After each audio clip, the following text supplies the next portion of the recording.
नमस्कार, आप सभी का स्वागत है।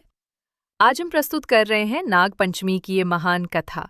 जो भी इस कथा का श्रवण करता है उसकी सभी मनोकामना पूर्ण होती है। जो भी विवाहित स्त्री इस कथा को सुनती है उसके पति की आयु लंबी होती है, उसके घर से दुख और दरिद्रता का नाश होता है और नागों का भय समाप्त होता है। अगर आपके जीवन में भी दुख और कष्ट है तो इस कथा को पूरा जरूर सुने। दर्शकों, आप सभी से प्रार्थना है कि आप हमें सपोर्ट करें। हम बहुत मेहनत से वीडियो बना रहे हैं। आपका एक लाइक हमें बहुत प्रोत्साहन देता है। कृपया चैनल को सब्सक्राइब जरूर करें और कमेंट में हर हर महादेव अवश्य लिखें। तो चलिए आपको सुनाते हैं वो महान कथा। बहुत समय पहले मध्य भारत के गांव में गौतमी नाम की एक गरीब विधवा अपनी इकलौती बेटी सुदक्षिणा के साथ रहती थी। गौतमी ने बड़े प्रेम से कठिनाइयों का सामना करते हुए सुदक्षिणा का लालन पालन किया था। गौतमी बहुत ही धर्मपरायण और दयालु स्वभाव की थी। वो हर सुबह अपने आंगन में एक कटोरे में दूध रखकर नाग देवताओं की प्रार्थना करती थी। सांप बिलों से निकलकर प्रेम से वो दूध पीने आते थे। गौतमी की निस्वार्थ सेवा से स्वयं नागों के राजा नागराज अत्यंत प्रसन्न थे। एक दिन सुबह सुबह जब सूरज की किरणें आंगन में फैल रही थी, गौतमी रोज की तरह आंगन में नागों के लिए दूध लिए बैठी थी। तभी सांपों के समूह में हलचल हुई और नागराज स्वयं वहां प्रकट हुए। दिव्य आभा से चमकते नागराज ने मानवीय स्वर में गौतमी को पुकारा। गौतमी आश्चर्य से हाथ जोड़कर खड़ी हो गई। नागराज बोले, माता, हम तुम्हारी भक्ति से बहुत प्रसन्न हैं। तुम प्रतिदिन हमें प्रेम से दूध पिलाती हो और बदले में कभी कुछ नहीं मांगती। आज तुम कोई वरदान मांग लो, तुम्हारी जो भी इच्छा होगी हम पूरी करेंगे। गौतमी पहले तो स्तब्ध रह गई, फिर विनम्र स्वर में बोली, नागराज, मैंने आपसे कभी कुछ नहीं चाहा। मुझे अपने लिए कुछ भी नहीं चाहिए, बस मेरी एक ही चिंता है। ये कहकर गौतमी की दृष्टि अपनी पुत्री सुदक्षिणा की ओर उठ गई, जो दरवाजे पर खड़ी ये सब देख रही थी। गौतमी ने नम्र स्वर में कहा, मेरी मृत्यु के बाद मेरी बेटी सुदक्षिणा अकेली रह जाएगी। मेरी आपसे विनती है कि उस समय आप मेरी बेटी की रक्षा करें और उसे अपनी बहन की तरह अपनाएं। नागराज ने गौतमी की प्रार्थना ध्यान से सुनी। उनकी आंखों में करुणा झलक उठी। उन्होंने दृढ़ स्वर में कहा, हे माता, तुमने हम पर जो उपकार किया है उसे हम भूल नहीं सकते। हम वचन देते हैं कि तुम्हारे देहांत के बाद तुम्हारी बेटी हमारी अपनी बहन की तरह रहेगी। हम हर परिस्थिति में उसकी रक्षा करेंगे। गौतमी ने राहत की सांस ली और नमन करते हुए नागराज को बारंबार धन्यवाद दिया। नागराज और अन्य सांप धीरे से अदृश्य हो गए। उस दिन के बाद गौतमी पहले से भी अधिक श्रद्धा और भक्ति से नागों की सेवा करने लगी। उन्हें संतोष था कि उनकी अनुपस्थिति में भी सुदक्षिणा की देखभाल स्वयं नाग देवता करेंगे। कुछ वर्षों बाद सुदक्षिणा युवती हो गई और गौतमी ने उसके लिए वर तलाशना शुरू किया। शहर के एक भले और प्रतिष्ठित परिवार में सुदक्षिणा का विवाह निश्चित हुआ। विवाह के दिन गौतमी की आंखों में खुशी के आंसू थे। विदाई के समय उन्होंने बेटी को गले लगाकर कहा, हमेशा सच्चाई और प्रेम का रास्ता अपनाना बेटी। ईश्वर और नाग देवता तुम्हारी रक्षा करेंगे। सुदक्षिणा ब्याह कर ससुराल चली गई और गौतमी संतुष्ट थी कि उनकी बेटी एक अच्छे घर में सुखी रहेगी। सुदक्षिणा के विवाह के कुछ ही समय बाद गौतमी का स्वर्गवास हो गया। मां के चले जाने के बाद सुदक्षिणा को ऐसा लगा मानो उसकी दुनिया ही उजड़ गई। अपने ससुराल में सुदक्षिणा अब बिल्कुल अकेली महसूस कर रही थी। 4 बहुओं वाले उस बड़े परिवार में वो सबसे छोटी बहू थी। घर की बड़ी बूढ़ी सास थीं और 3 जेठानियां भी थीं। लेकिन सुदक्षिणा अपनी मां की अनुपस्थिति में अंदर से टूट चुकी थी। मां की स्मृतियों के सहारे ही वो अपने आंसू छुपाकर दिन गुजार रही थी। कुछ ही समय बाद सावन का महीना आया और नाग पंचमी का त्योहार आ गया। ससुराल की तीनों बड़ी बहुएं खुशी खुशी अपने अपने मायके जाने की तैयारी करने लगी। सभी को लेने उनके भाई आए। घर में उपहार और मिठाइयां पहुंचीं और चारों ओर उत्साह का माहौल था। लेकिन सुदक्षिणा एक कोने में चुपचाप साल उदास बैठी रही, क्योंकि उसे लेने उसके मायके से कोई नहीं आया था। उसकी मां के गुजर जाने के बाद मायके से उसका नाता ही टूट गया था। ये देखकर उसका दिल और भी भारी हो गया। अपनी सूनी आंखों से वो दरवाजे की ओर ताकती रहती, मानो कोई चमत्कार हो जाए और उसकी माँ द्वार पे खड़ी मिल जाए। लेकिन उसे पता था कि अब वो सचमुच अकेली है। शाम को जब तीनों जिठानियां अपने भाइयों के साथ हंसी खुशी मायके रवाना होने लगीं, तो बड़ी जिठानी अदिति ने जाते जाते सुदक्षिणा पर एक तंज कस दिया। उसने व्यंग भरे स्वर में कहा, अरे छोटी बहू, तुम्हें लेने तो मायके से कोई आया ही नहीं। अब यहीं ससुराल में रहकर सासू माँ की सेवा करना और हमारा इंतजार मत करना। अदिति की बात सुदक्षिणा के हृदय में तीर की तरह लगी, पर वो चुपचाप सिर झुकाए खड़ी रही। तीनों जिठानियां हंसते हुए चली गईं और सुदक्षिणा उन्हें दूर जाते देखती रही। उनके जाने के बाद घर सूना हो गया और सुदक्षिणा के मन पर अकेलेपन का बोझ और भी बढ़ गया। उसी रात गहरे दुख से व्याकुल सुदक्षिणा घर के मंदिर के सामने जमीन पर बैठ गई। शिवजी की मूर्ति के आगे दीपक टिमटिमा रहा था। सुदक्षिणा ने दोनों हाथ जोड़कर आंसुओं से भीगी आंखों से प्रार्थना की, हे महादेव, आपने तो मेरा सब कुछ छीन लिया। अब इस दुनिया में मेरा अपना कोई नहीं रहा। मैं किसके पास जाऊं, किसे अपना दुख सुनाऊं? इतना कहकर वो फूट फूट कर रोने लगी। उसके हृदय का दर्द आंसू बनकर बह रहा था और सन्नाटे में उसकी सिसकियां गूंज रही थी। रात गहराती गई और सुदक्षिणा रोते रोते वही फर्श पर सिर टिकाकर बैठी रही। पता ही नहीं चला कब उसकी आंख लग गई। आधी रात बीत चुकी थी कि अचानक बाहर मुख्य द्वार पर दस्तक हुई। ठक ठक की हल्की आवाज से सुदक्षिणा की तंद्रा टूटी। वो चौंक कर उठी और सोचने लगी, इतनी रात गए कौन आ सकता है? उसने जल्दी से आंसू पोंछे और धीमे कदमों से दरवाजा खोलने चली गई। दरवाजा खोलते ही जो दृश्य सुदक्षिणा ने देखा, उससे उसका आश्चर्य का ठिकाना नहीं रहा। चांदनी रात में एक तेजस्वी युवक द्वार पर खड़ा मुस्कुरा रहा था। कुछ पल के लिए सुदक्षिणा उस दिव्य पुरुष को चुपचाप निहारती रह गई। फिर स्वयं को संभालते हुए संकोच से बोली, आप कौन हैं? और इतनी रात को यहां कैसे आए?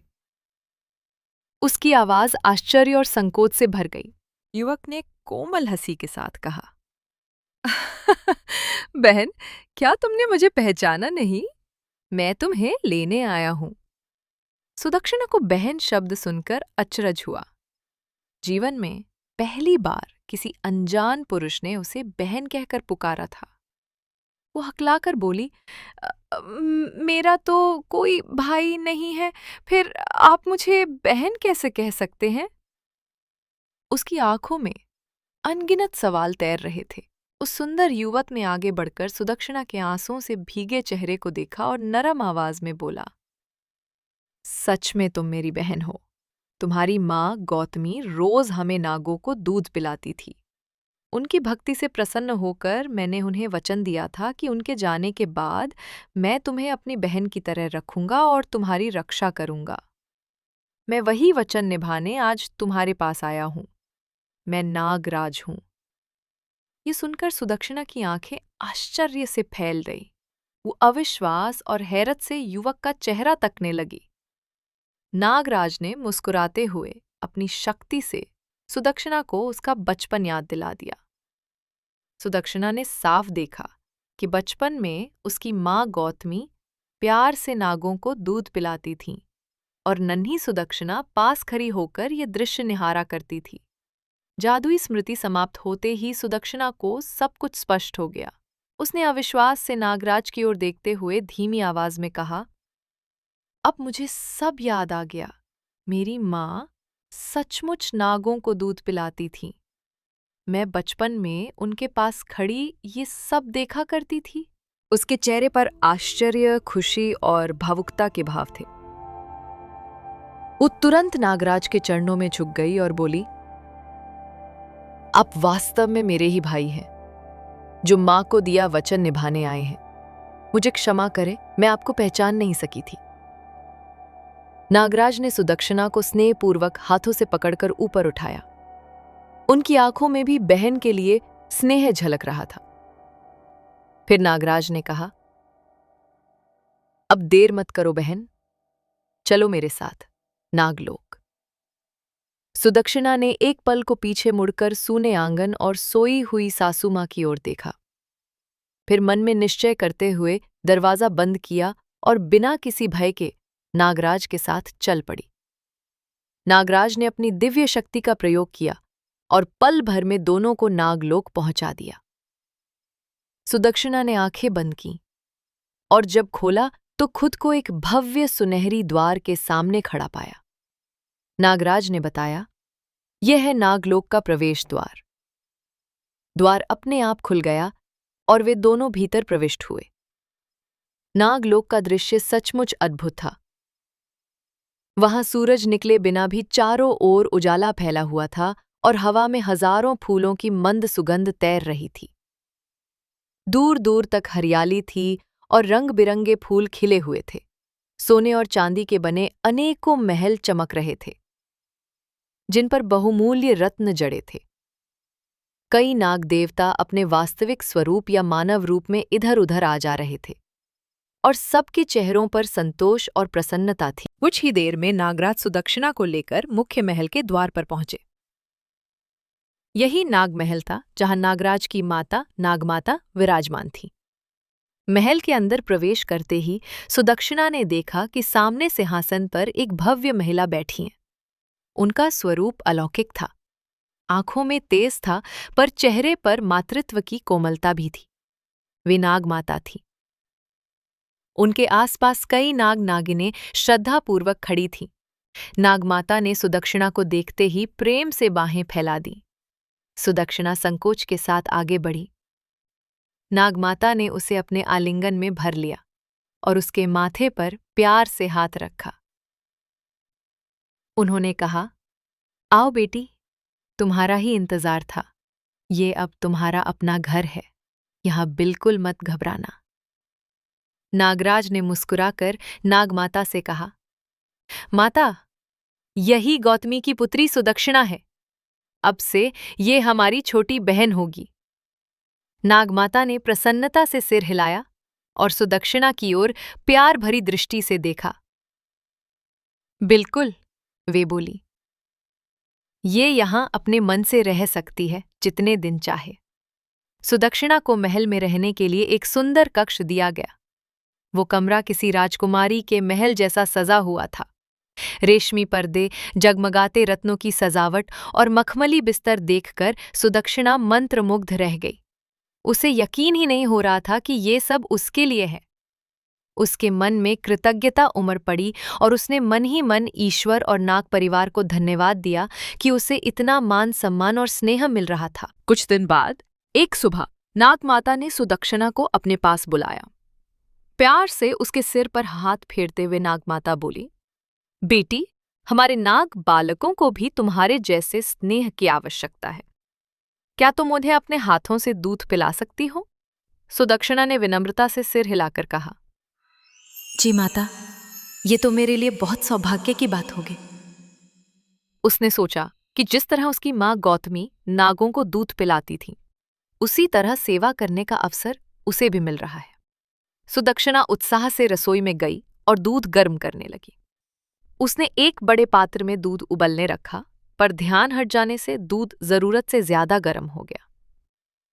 सुदक्षिणा प्यार से गर्म दूध का कटोरा लेकर नाग बालकों के पास पहुंची।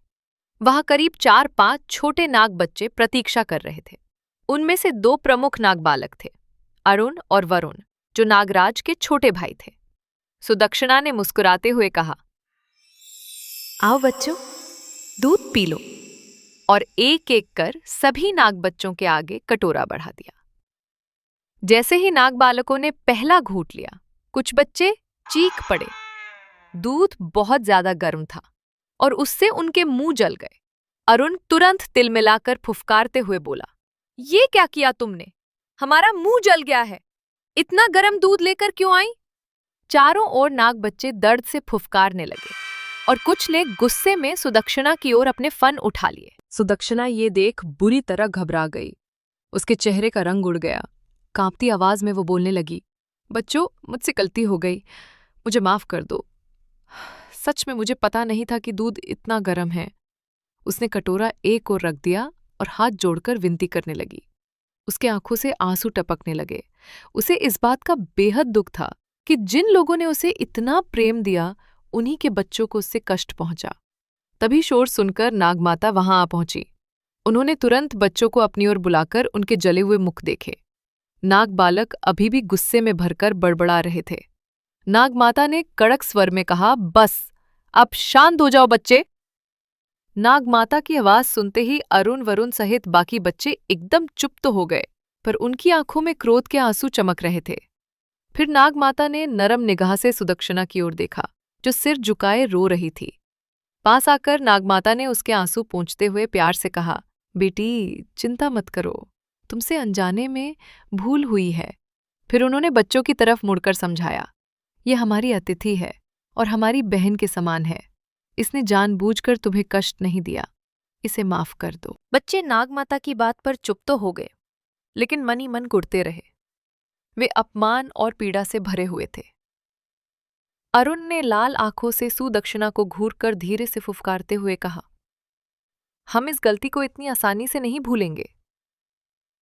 नागमाता ने उसकी बात सुन ली, पर अनसुनी करते हुए सुदक्षिणा को वहां से प्यार से अपने साथ ले गई। उस घटना के बाद सुदक्षिणा बहुत ग्लानि महसूस कर रही थी। उसने खुद को बार बार कोसा कि उसकी असावधानी से नाग बच्चों को दर्द झेलना पड़ा। हालांकि नागराज या नागमाता ने उसे कुछ नहीं कहा था, पर उसे लगता था कि कुछ नाग अब भी भीतर ही भीतर उससे नाराज है। अंततः कुछ समय नागलोक में बिताने के बाद सुदक्षिणा ने विनम्रतापूर्वक अपने घर लौटने की इच्छा जताई। नागमाता ने स्नेहपूर्वक उसे विदा किया। सुदक्षिणा वापस संसार में लौटी तो अपने साथ नागलोक की मधुर स्मृतियां लेकर आई। पर नाग बालकों की नाराजगी का मलाल भी उसके मन में था। समय बीतता गया। घर आकर सुदक्षिणा फिर से अपने रोजमर्रा के कामकाज में लग गई, लेकिन उसका मन अक्सर नागलोक की यादों में खोया रहता था। वो अगली नाग पंचमी का बेसब्री से इंतजार करने लगी। उसे पूरा विश्वास था कि नागलोक में बसे उसके नाग भाई उसे फिर जरूर बुलाएंगे। अगले वर्ष सावन का महीना शुरू होते ही सुदक्षिणा ने तैयारियां प्रारंभ कर दी। उसने आंगन को अच्छे से लीप कर साफ किया और चौखट पर सुंदर रंगोली बनाकर सजाया। नाग पंचमी के दिन के लिए उसने पहले से ही मिट्टी के पात्रों में ठंडा दूध, लड्डू और मीठी रोटियां बनाकर रख ली थीं।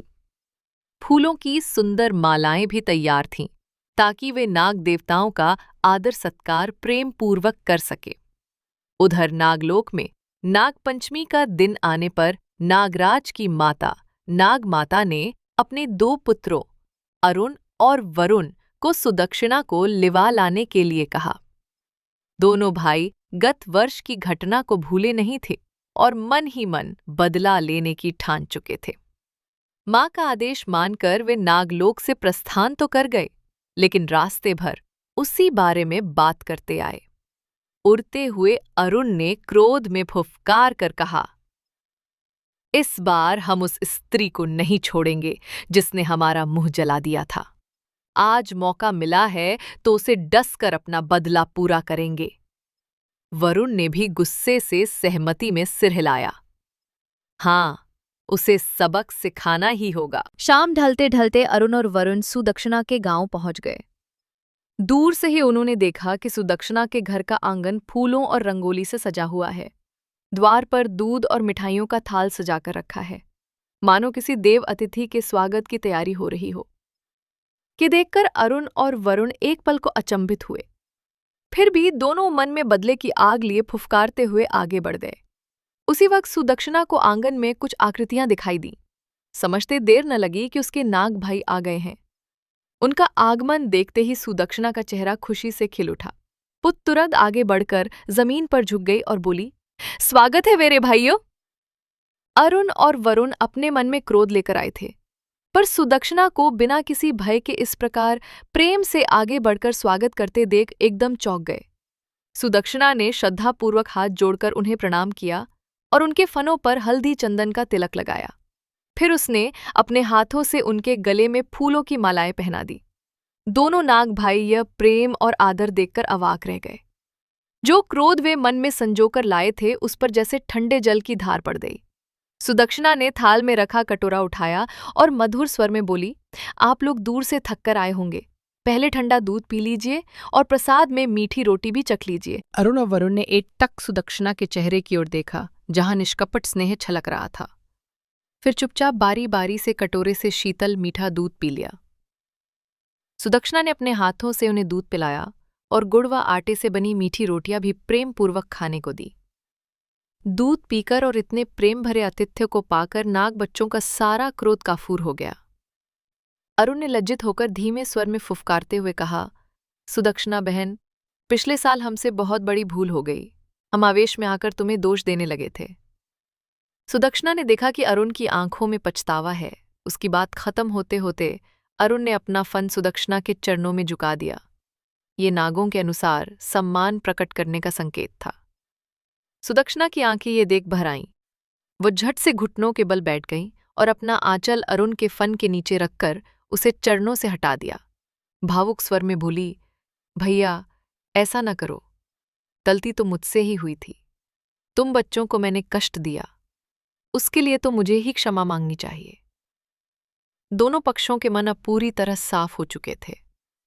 सुदक्षिणा ने अपने नाग भाइयों को दिल से माफ किया और प्यार से गले से लगा लिया। नाग बालक भी हल्के से फुफकार कर हंस दिए और रक्षा सूचक भाव से अपनी बहन के इर्द गिर्द कुंडली मारकर लिपट गए। उसके बाद अरुण और वरुण ने उत्साह से कहा, बहन, अब देर मत करो, चलो हमारे साथ। नाग माता और नागराज तुम्हारी प्रतीक्षा कर रहे हैं। इस बार हम सब मिलकर त्योहार मनाएंगे। सुदक्षिणा ने घर के देवता के आगे शीश झुकाया और खुशी खुशी अपने नाग भाइयों के साथ बाहर निकल आई। नागलोक में पहुंचते ही इस बार नाग माता और नागराज ने सुदक्षिणा का भरपूर स्वागत किया। पूरे नागलोक में उत्सव का सा माहौल था।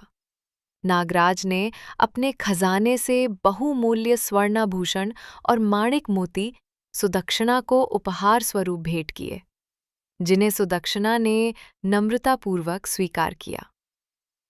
विदा होने से पहले नागराज ने प्रसन्न होकर कहा, बहन, तुमने अपने प्रेम और सेवा से हमारा मन जीत लिया है।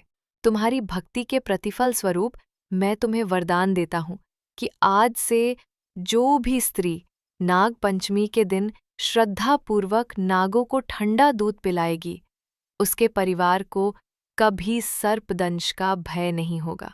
सुदक्षिणा ने ये वरदान सुनकर भाव विभोर होकर हाथ जोड़ते हुए नागराज को धन्यवाद दिया। नागमाता और नागराज ने उसे प्यार से आशीर्वाद देकर विदा किया। सुदक्षिणा जब अपने घर लौटी तो उसका हृदय आनंद और संतोष से भरा हुआ था। अब वो स्वयं को कभी अकेला नहीं समझती थी, क्योंकि नाग देवता सदैव उसके साथ थे। हर वर्ष वो नाग पंचमी का त्योहार बड़े प्रेम और श्रद्धा से मनाती थी। इस कथा से हमें सीख मिलती है कि सच्चे मन से किया गया प्रेम और सेवा कभी व्यर्थ नहीं जाते।